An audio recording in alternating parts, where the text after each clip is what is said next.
knew if I sat here, I would be the first, but I'm pretty good at introducing myself. I'm Cinda Chima, and I write young adult fantasy. This is my 13th book. It's in 3 different series. All of them involve wizards behaving badly. I need to give her a sales pitch. I like that, wizards behaving badly. My name is Lynn Colby. I also write YA, obviously, right? I have 2 books out right now in one series, Tarbin's True Heir and Tarbin's False Prophet. I'm also an editor, so I edit a lot of people's worlds, so this is a very important panel for me, so I'm excited. My name is Aleron Kong. I'm a physician by training, but started writing books about 4 years ago. I write a genre called lit RPG that combines video games and sci-fi fantasy. My series is called The Land. It has 7 books out so far. I'm Audible's customer favorite of the year, and I have 100,000 5-star reviews, and it's good to be here. Fun to follow that one. I'm Nicole. I'm a pastry chef by day, YA fantasy writer by night. My first series is a modern day continuation of King Arthur's story, with lots of dragons and magic and kissing and killing. It's fantastic. Hi, I'm T Lukens. I write young adult science fiction and urban fantasy comedy. My book, The Rules and Regulations for Mediating Myths and Magic, is about a individual who's a bi disaster, and he is learning how to interact with different myths and folklore and doing it badly, so he gets chased by unicorns a lot.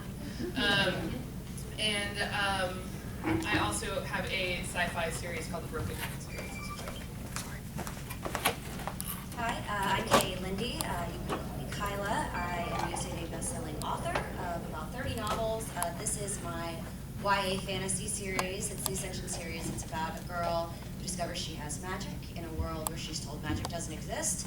And the king who's married ends up falling for her.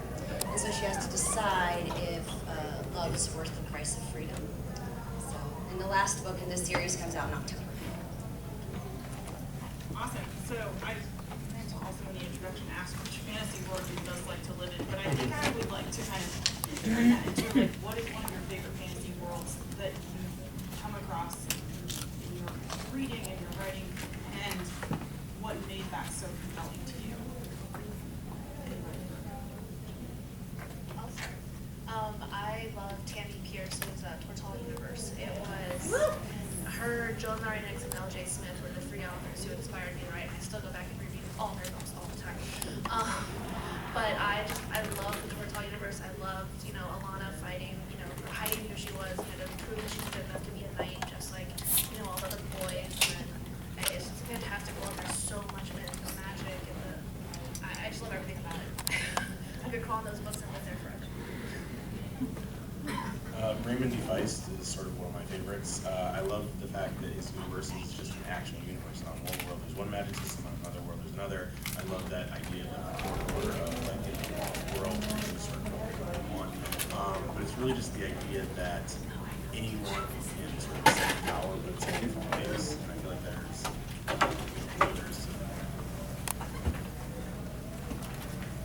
Does it have to be YA? Because Kim Harrison's The Hollow series, that's my favorite world. That's so much fun. So it's where the werewolves and zombies, werewolves and witches and vampires, they actually exist, and they're here now, but there were so many humans, they were able to stay hidden. But then this great plague goes, because remember the Frankenstein tomatoes? I don't know how many people in here are old enough to remember that.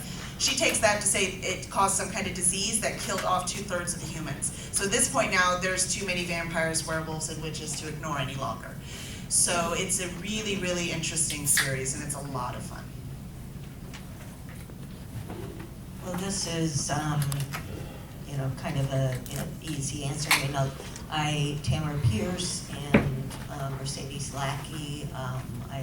Mercedes Lackey's work was the first place I ever read any positive stories that included gays.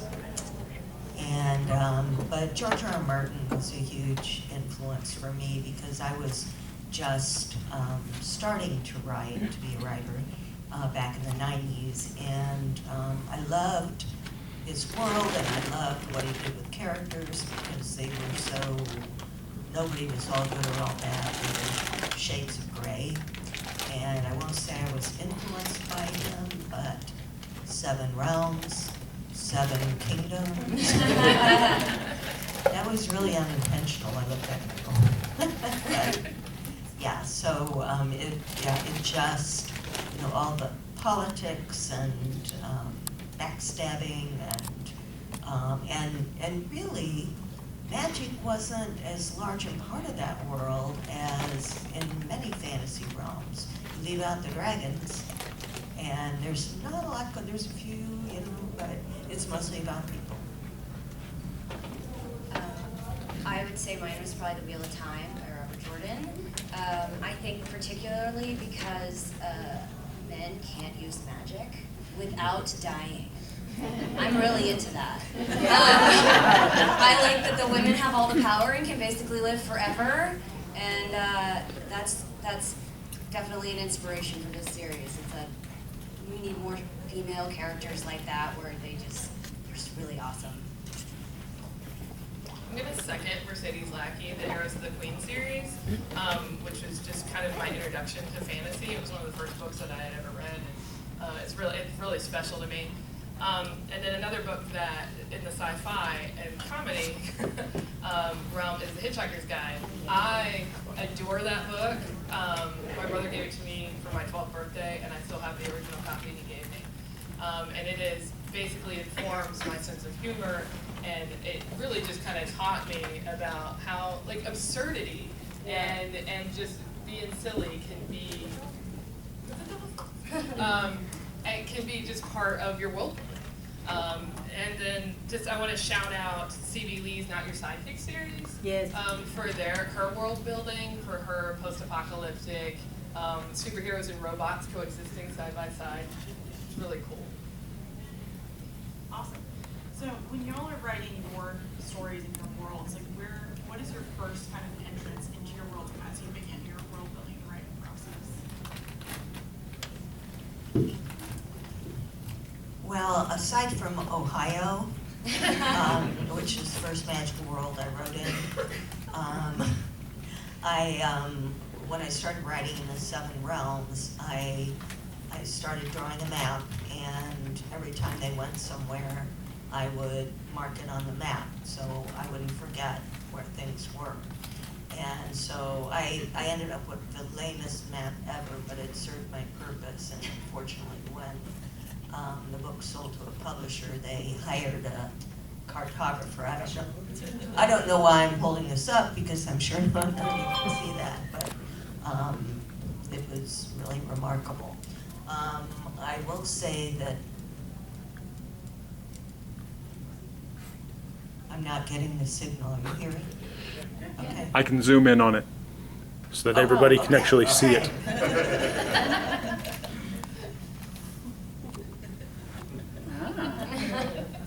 For you, watching at home, you'll be able to see it.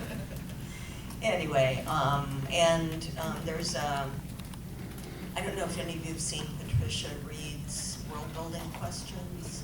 Wrote, it's W-R-E-D-E, and if you just Google Patricia Reed World Building Questions, you'll find it, I think, on the SFWA site. And I'm not saying anybody wants you to answer all those questions, but it was really helpful in terms of making your world work for you and not overlooking, for example, depending on the landscape and how much water they get, whether it's mountainous, that's really going to drive how people make a living. And so, for example, the pirates in the Shattered Realms series, they live on a desert coast with mountains right behind them, and the mountains are infested with dragons. So they ended up being pirates because there really wasn't a very good way to make a living there unless you went to sea. So I think I did focus more on making my world cohesive because of Patricia Reed.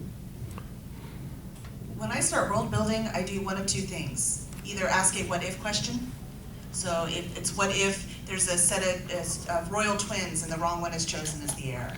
Or what if there's a world full of magic and then machines are invented by a people that can't do magic, and suddenly the machines are disrupting this magic, right? So sometimes I start with a what if question. Sometimes I start with a character.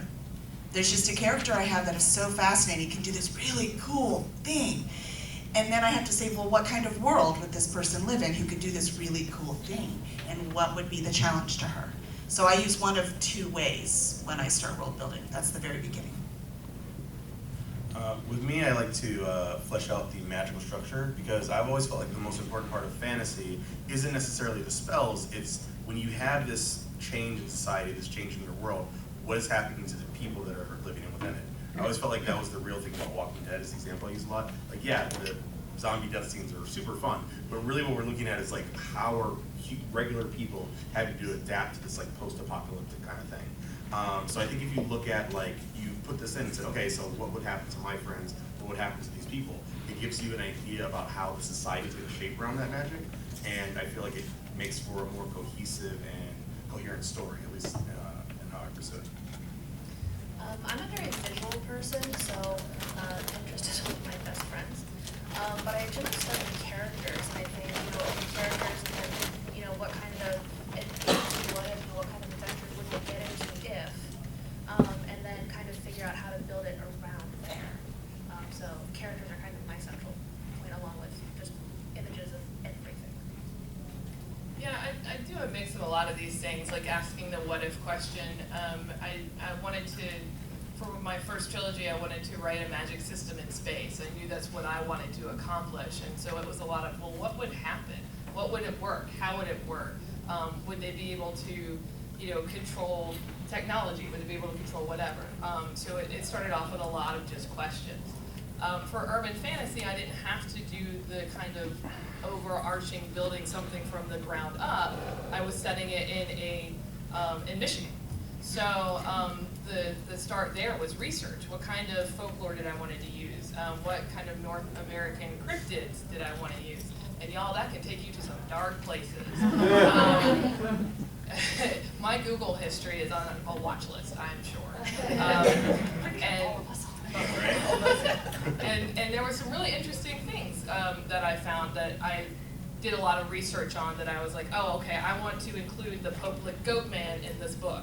So let me find all the sightings of them and what's happened and what people have said, and then incorporated that into my own mythology. Did you include the Red Dog of Detroit? I did not, but I did include the Ozark Howler and the Beast of Bray Road. Okay. Yes. I love the thing about the watch list, because sometimes I'll just like be typing something and then I'll go, yay, America. It's not bad looking up different kinds of voices, different ways to, summon in. How to kill your bosses.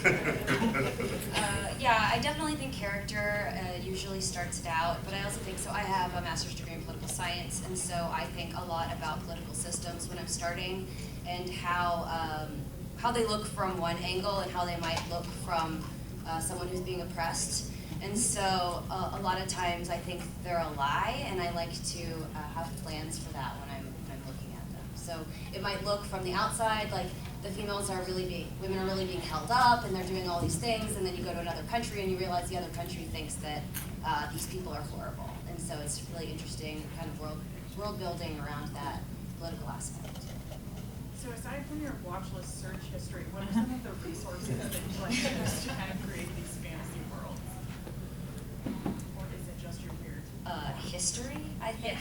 I was reading this book called Keep Going by, I don't remember his name, but one of the things he says a lot is that, obviously nothing is really original, and so a lot of the times what's happening in present day has already happened before, and so if you go back and read it and find out how they resolved it, you can get different ideas and different worldviews. I think that's helpful. Yeah, I use a lot of mythology. I like reading. I have a minor in classical civilization. Let me tell you how often I use that. A lot as an author, not a lot to make money. But I do have a background in that, and I tend to draw on that, and I tend to draw a lot of Arthurian literature too, because I Austin Cleaton? That's a lot of what I enjoy reading. So different authors, different resources, talking to friends, author friends I know. Like if I get stuck somewhere, I send CB Lee a text and like, what would you do to get out of this? So using those different, other than Google. So you phone a friend? I do phone a friend. I do a lot of research. Actually, my new series I'm working on, book 2 is set largely in Alexandria, Egypt, focusing around Cleopatra and the Library of Alexandria and all that. So I actually met, sheer coincidence, an actual archaeologist who teaches at one of the universities in Florida. So she's been a humongous asset in that respect of just giving me information, what kind of materials and clothes and different versions of the histories and different opinions on stuff that really just help make sure that the world is real, but still fun and fantasy and magic. And the Library of Alexandria still exists. I definitely dive into a lot of that as well, but for Lit RPG, it involves a lot of numbers. So I mean, I'm looking up everything from the actual physics of a catapult to the density of certain types of metal. I also have been able to meet a bunch of people that practice modern day blacksmithing, or I'll reach out to old college professors that know old types of way. How did you make the very first paper and that kind of stuff? So I've been able to put a bunch of stuff in there, and a lot of times I'm like, oh man, I'm wasting time. And then my fans are out nerd me, and they're like, actually this was off by 0.01. And it's like, That's Usually it's just sheer stubbornness. Because you get to a point in the story where it's stuck. And you're like, I did a great job, they're never gonna get out of this. But they have to get out of this. So sheer stubbornness will do it. But I also have a critique partner. We'll sit down and just throw things at each other back and forth and back. And half the time we don't even use anything we came up with. But it clicks, something clicks. And then we're like, oh, that's how they're gonna get out of it. I get it now. So yes, critique partners are extremely valuable. Utilize your peers. Mine are here right now. Well, yeah, speaking of watch lists, I was doing a lot of research. One of my characters was an assassin, so I'm doing all this research on deadly poisons, and then I get the ads, buy deadly poisons on eBay. Like, who knew? A lot of people think we write fantasy, so we don't have to do research, but you have to do a different kind of research. So if you're going to convince people to live in your world, you have to get the details right.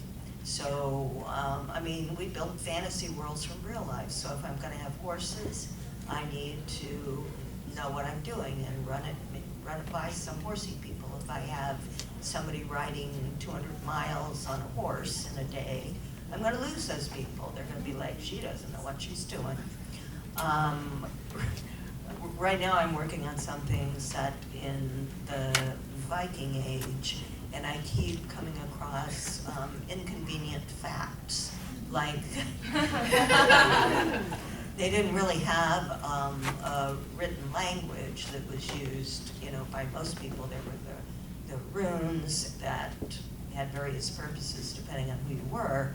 But, how does your young magical practitioner find out what's going on? They find the book, right? Yeah. Well, how do you get to the place your grandfather sailed to? You find the map. No, they did not have maps. And it turns out they had chance, and so I had my character. Are you saying they had powerful bards? It works. Bards. It works. I like it. Yeah. So, he's listening to his grandfather on board ship, and he learns the chance, and he has a sunstone, which is, helpful too. But yeah, it's, I've been stymied a bit, and the other thing is, there isn't a whole lot we really know for sure about Viking life and Viking culture, because, the sagas and so forth, many of them, the Edda was written long after the age of Norse mythology was over, so you're never sure how much of it's accurate, and yet I know that I'm gonna get emails. So many. What are some of the like tactical strategies you use to make these fantasy worlds feel real to kind of, as some people have said earlier this con, you've got to sell it's 9 truths to a lie to kind of make people suspend their disbelief. What are some of the strategies you use? I believe in keeping your magical system accountable to itself. Yeah. So, I mean, you can't, everyone hates it when you're at the end, and you're like, how do you get out of it? It's like, oh, well, I pulled out this one magic thing that we've never talked about before. They turn it visual. Yeah, right? But if you say like, you know, like Sanderson, like if you burn this metal, then you can do this, and then you extrapolate to the many things you can do, and people are like, okay, yeah, no, I'll totally buy that. But it just has to be accountable, and I think that readers are getting smarter the same way, like, you know, I love that story about H.G. Wells, like, you know, they put it on the radio and everyone's like, we're being invaded by aliens, you know? And now, like, I feel like if it would happen, it'd be like, whatever. You know? Yeah, even if there were aliens, you're like, nice We would shit. actually.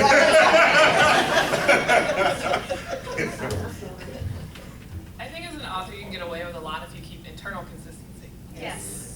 So as long as you keep your own facts straight and keep the world that you're working in consistent within itself, that you can get away with quite a bit. But I know that when writing like a trilogy, I wrote the first book and didn't know what was going to happen with it, shopped it around, you know, and kind of forgot a lot of what was in it because I didn't keep really good notes. And then it got picked up and they're like, yeah, can you write 2 more? And I was like, yeah, sure. Oh crap. I've got to go back and go backwards and rework and figure stuff out. And it was so difficult. Do not recommend. Don't do that. Yes. Yeah. I think in combination with that is setting clear rules for your magical system to begin with, so that you don't have any of those inconsistency problems. So if you say from the beginning that you can only portal with a coin, and then someone learns how to teleport, that's, you know, you have to like figure out how that actually works and then explain it in there, or it's gonna look ridiculous later on.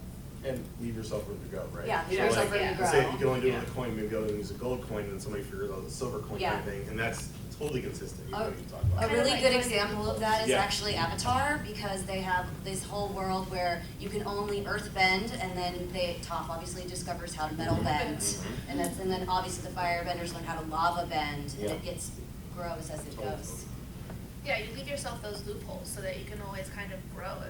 And sometimes it happens by sheer accident, Yeah. and other times you intend it. So it's always just knowing that. And if you don't know your world, if you don't believe it, your readers aren't going to. Yeah. Yeah, the answer is always like, did you plan that? You're like, yeah.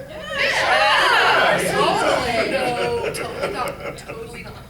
Yeah, definitely echo the consistency thing, but also if you're doing something that's real in this world, that better be accurate. Like you said with the horses, my daughter rides horses. So whenever I get to a horse scene, man, when it's wrong, it's just, I get angry. You know, I'm like, really, it's not that hard. There's horses everywhere, go talk to someone.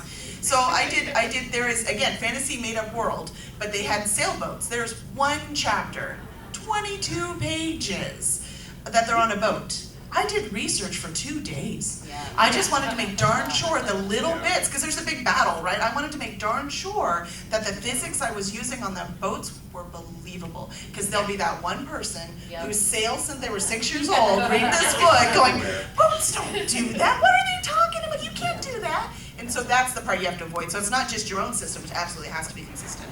But anything you use that's real needs to be researched and accurate. And that's with the book that I set in Michigan. Instead of having to rely on an actual town in Michigan, I made up a town. Yeah. So that way no one could come and be like, I live in Lansing. And you got this wrong. No, Midden, Michigan does not exist. Midden, yeah. Huh.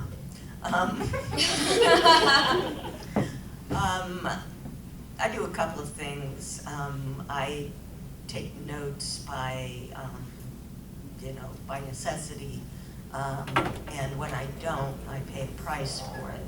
I had a character in my original Air Chronicles that was just supposed to be a walk-on in that book. And then sometimes your characters, you just love to write them, and you love to write their voice, and they're so snarky. And so I found a role for her to play in the next book, but I didn't really take good notes about her appearance. And so I kind of leafed through, and I thought, well, no, I didn't really say what, her eye color or anything. And so of course I get an email. I'm just wondering what color Alicia's eyes are, because they're different colors in every book.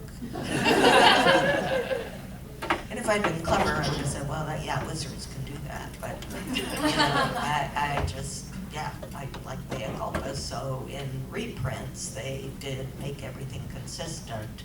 And, my reader says, and I hope they're green. So, so I have learned, and the other thing I tend to do, I keep character lists and in addition to the map, because with fantasy characters, pretty soon I'm naming them all alliteratively.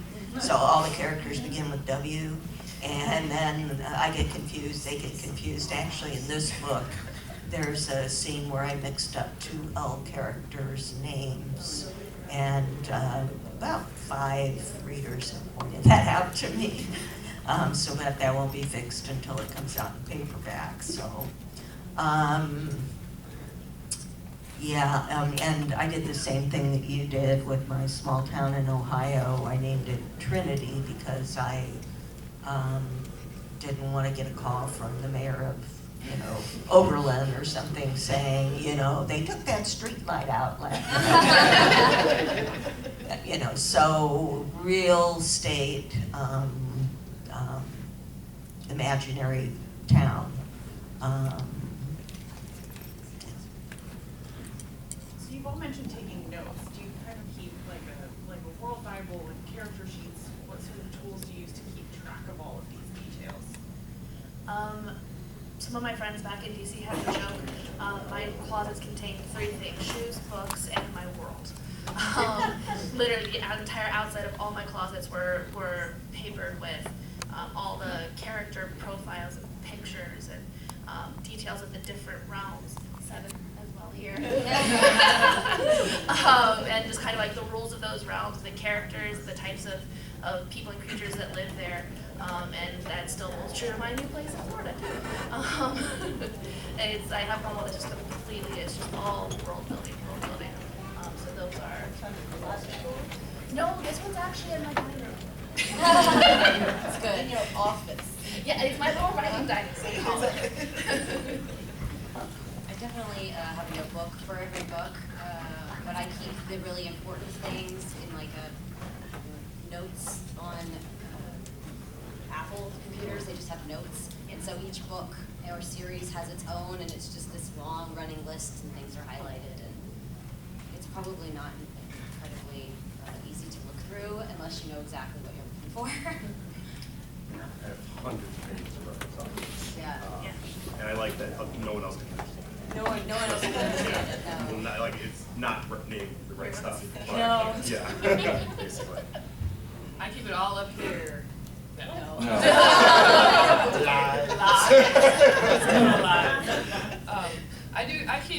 I have notebooks and I have to write on graph paper. So I have graph paper notebooks, and occasionally I'll lose one and lose my mind and go tear my house apart looking for it, and then I'll find it where it's supposed to be. Like I just use my computer. It's the worst. That's true. Back up. Of the world. Yeah, if you take nothing else, if you're right, back up everything. Yes. Everything. Yeah. Somebody once said, everyone backs up or they will. That's obvious. Well, in addition to the map, I keep a table, as I said, and depending on the kind of book, it will have a variety of things in it. And that will include names of places. I'll have one part of the table that's character names, and I'll have some notes that are sort of public, and then my secret notes, and then animal names of the animals in the stories. And magical words. In the Seven Realms, one of the characters used a thieves' slang, which is from 18th century British thieves' slang. And so I wanted to remember, you know, what I used and what it meant and everything. Currently with the new books, I've got a lot of resources on Norse mythology and shipbuilding. I tell you, I went from pirates to Vikings. I don't know what all this ship stuff is, but I can understand, Kelly Lynn, what you mean by, because it's like a whole different language. And I know I wrote this painstakingly researched description of how my characters were coming around into, you know, where currents were and what they were doing with the sails. And my editor said, I don't get this. And I said, someone will. Don't worry about it, just skip over it. Yeah, so if anybody wants to see something of what that looks like on my website, cindachima.com, for each series, there's kind of a world Bible and the maps and that sort of thing, some history and so on. So. I just use Scrivener, so I don't know if y'all have heard of that program, but Scrivener is my friend. So I have a character sheet for every major character, and then I usually group minor characters into whatever city they're from, you know, or whatever part of the story they're from. So if I have to, because as you, like you said, as you go back in these series, and I don't remember anything. It's like, did I write this? I don't even remember. So I have to go back constantly and look. I had one minor character once that I named her. She came up 3 times in the story, and she had 3 different names in the story. Oh. Which, by the way, good editor, because I didn't even catch it. You know who caught it? My editor. So yeah, you need good editors too. But so I use Scrivener. So they have little character sheets. I start with those, and then I've modified them to fit for me. And they've got world. So every major city has a whole sheet in there with all its details. And every time as I'm writing, because you can pull those over to the next book.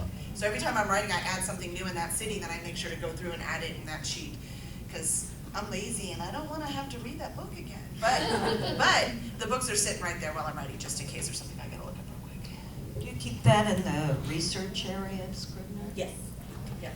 I use Scrivener too, and similarly, probably the toughest research and documentation job I ever did was I had a couple of books, The Enchanter and the Sorcerer, where each chapter title was the name of a murder ballad.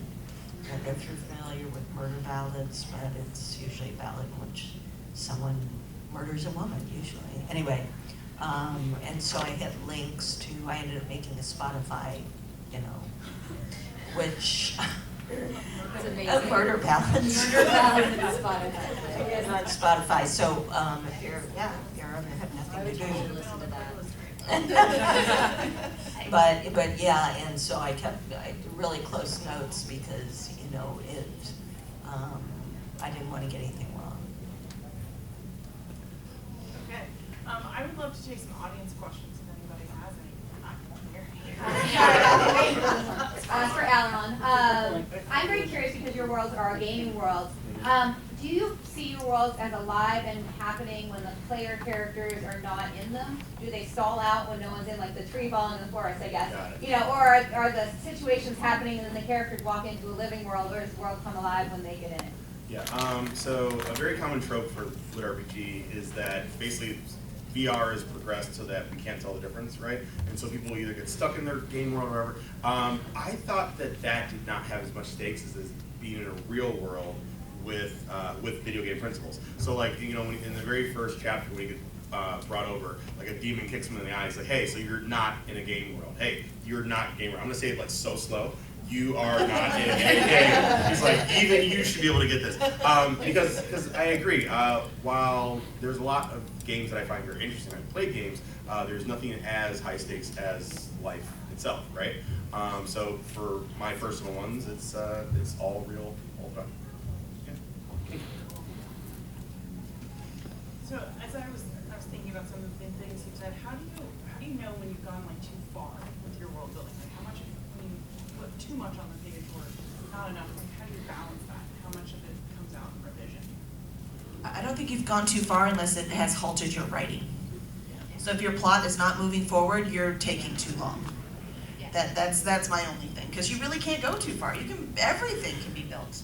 And the first time I wrote my novel, as I started writing it, I thought, I'm good, I have my whole world, and I realized I left out religion altogether. Because you're writing and your characters know, right? So I'm like, oh my gosh, I need religion. I had to go back to the drawing board. So that's me. As long as your plot is moving forward, like you've done your research, you have what you're ready for, and I'm sure we all do a different amount of prep beforehand. Some discover, some get it all ready, and then, but once you start, if you're not doing it, yeah, it's time to just write it, to quit procrastinating. I feel like I'm not necessarily a good writer, but I'm growing in skill as a rewriter. So like getting it down and being able to flesh it out and ground it out, and it's like there was something I was trying to do but didn't.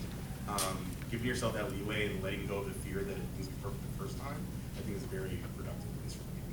Yeah, I'm a pretty terse and sparse first draft, and getting the plot down, and then going back through the second and third and fourth drafts of adding in the things that I want to make sure are there to make the world feel real. And so, or if I'm, a lot of times I feel like when you're plotting and you get to a point where maybe your plot's not working out or the characters aren't behaving or whatever, that maybe there's some world building piece that you have to figure out at that point and then add it in and then go back again. So I rewrite a lot. I always, I used to have posted on my office wall a sign that said 100 pages, and all they did was go down the road.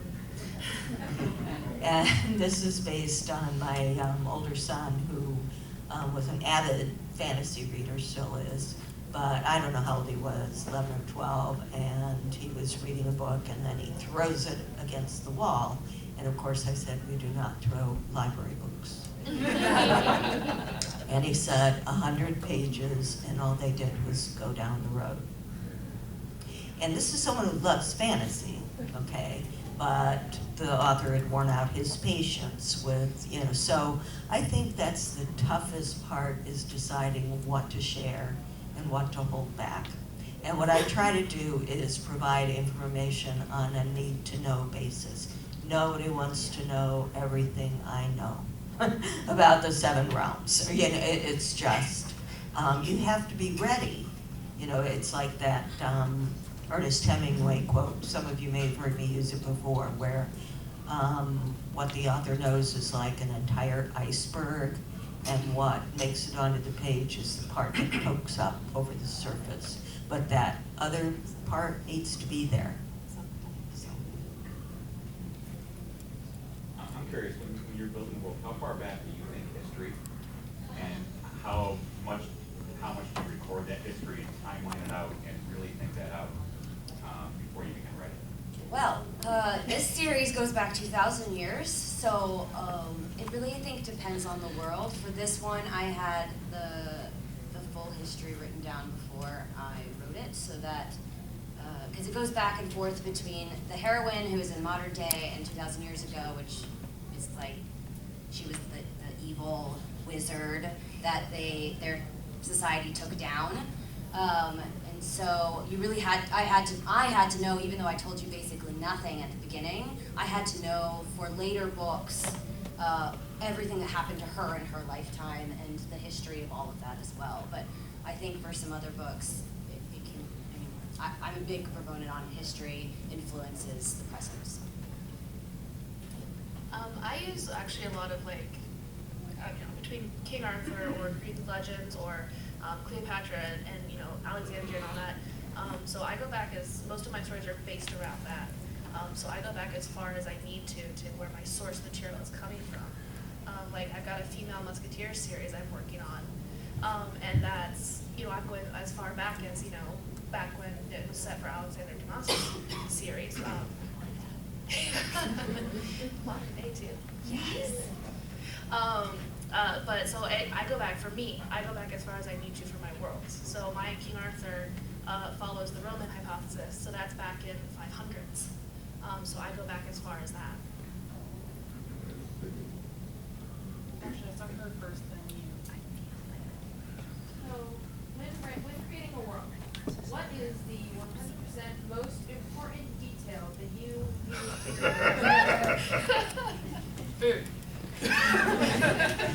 personal interest.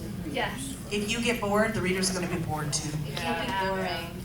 Yeah, it's gotta excite you. If you don't feel a passion for it, it doesn't, if your world still can't surprise you or thrill you, then yeah, no. So this is a question for all of you. How would you go about writing like a fully sentient but non-human or non-humanoid species? I've heard that kind of question before. I mean, basically you want to say like they were just talking about doing the backstory, like what is it that makes it not human, right? And then think that like if I wasn't that thing, how would that change? And then if you're going back 100 years, how would that have changed? I mean, like if there's 3 sexes instead of 2, if there's whatever, how would that logically have changed your civilization? How would it have changed religion?